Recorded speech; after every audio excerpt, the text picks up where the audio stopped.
Kirk, yesterday, as I said, busy day with the extending guidelines, one of them testing players 72 hours before competition. On the surface, it seems like this is okay. How do you see it? Yeah, it's a good recommendation from the NCAA.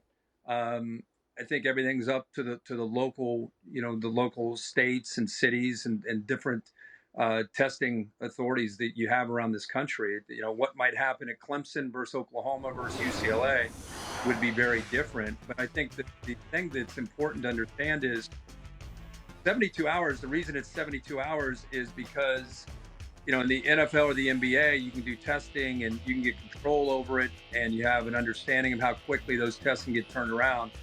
Well, college football is played in some cities and some counties that don't necessarily have that ability to turn it over within 24 or 48 hours. So that's why they came up with the 72 hours. I think a bigger issue, really, Matt, is is the testing at that point, if we have a season, can it be uniform? Can we have the same testing all across the country? Because what I'm hearing from people is some of the tests are much more accurate at this point than other tests. And how unfair would it be if, this conference and this conference, they're using this testing, and this conference over here is deciding that they can't afford that testing. We're going to use this testing. That to me is a little bit tricky. And I think if we're going to go forward, we kind of need to all hold hands here the best we can and work together, even though we have all really everybody in different silos when it comes to college football, big time college football, and they're all kind of coming up with their own rules. I think they need to work really together to play by the same rules. What I find interesting that I don't think a lot of people are talking about is like, okay, let's just say player X tests positive, then the contract tracing, if someone that was in close proximity with that player, that player's out 14 days, you could take out an entire starting 11 just by contact tracing. Absolutely. I think that's a really important point. And what I think a lot of the decision makers are trying to get their arms around right now is this doesn't have just to do with, if you look at a lot of the players that have tested positive, my kids play at Clemson. A lot of these players around the country, they've been asymptomatic. So you have a lot of fans that are around the country saying, what's the big deal? These guys are asymptomatic. It's they're okay.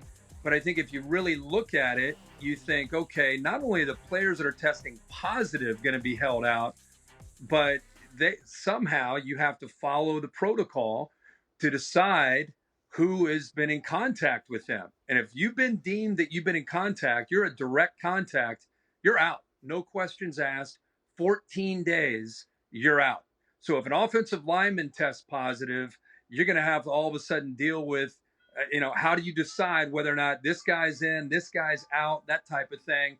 If you're practicing together, you're in meetings together, things of that nature, boy, it's going to be hard to just try to keep a team together as players are testing positive and other players are being taken out for 2 weeks because of being labeled a direct contact. I think that's going to be a very, very big challenge if we go forward with the coaches trying to figure out how do we practice, how do we meet, how do we move forward, trying to keep a team together. Because like you said, one offensive lineman tests positive, all those offensive linemen are out. I mean, that's pretty scary. And then if you even play an opponent, if you play an opponent and you tackle a guy and you're around a guy and then you find out later that he tests positive, now am I direct contact of that guy because I tackled that guy? I don't know. I just think there's so many unknowns at this point that it's very, very challenging, I think, for the decision makers to really get their arms around it. So let's say, Kirk, the decision here in the next few weeks or maybe the month that they decide college football is just a no because it's just not safe right now. What happens to the sport if this goes down? I think they have all these contingency plans. And I think the last contingency that many of these guys hope never happens is that we play in February and March and April. I know you and I texted earlier, and it's almost like, how can you do that? There's the draft, there's football, you got to turn around and if we're going to have a normal 21 season, how do we play February and March and April and then turn around and get ready for spring football and get ready for the 21 season. So that's the last, I think that would be the last ditch effort. When they talk about this behind closed doors, many guys don't even want to go there yet. But I do think, answering your question, if they get in about 2 weeks is when they're I think they're going to have to get to a deadline, end of July, early August. They're going to have to, as much as they're trying to push this down the road, they're going to have to make the decision.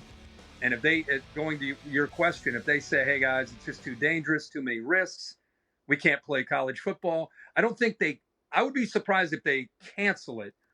I think they keep postponing, keep pushing, and hoping at some point the data starts to come down, because as you know, the data just seems like every day the data is higher and higher and higher. I think one of the biggest issues that they could have going forward by trying to play, if the numbers keep going in the direction that they're going, is just the overall optics of it. It's not a good look necessarily for them, as every time you turn on TV, you see that the record-setting numbers and, oh, okay, no problem, let's go play college football. The optics of that is not very good. So I think they're holding on as long as they can, hoping that those numbers maybe start to decline and go back to where we were, 5, 6, 7 weeks ago, when I think a lot of us were pretty optimistic at that point that there might be, we're pretty confident that there was going to be a season. And all of a sudden, these last 4 weeks, it's gone in a different direction. I'm with you. I was optimistic, and now I'm starting to think about what if. Hopefully the next time I see you, Herbie's either on a College Game Day set, in a booth, or in person, and not on your couch, because that means we would be talking college football. Thank you, Kirk. Miss you, bro. Miss Take you too. care, buddy. All right. Thank you for watching ESPN on YouTube. For live streaming sports and premium content, subscribe to ESPN+.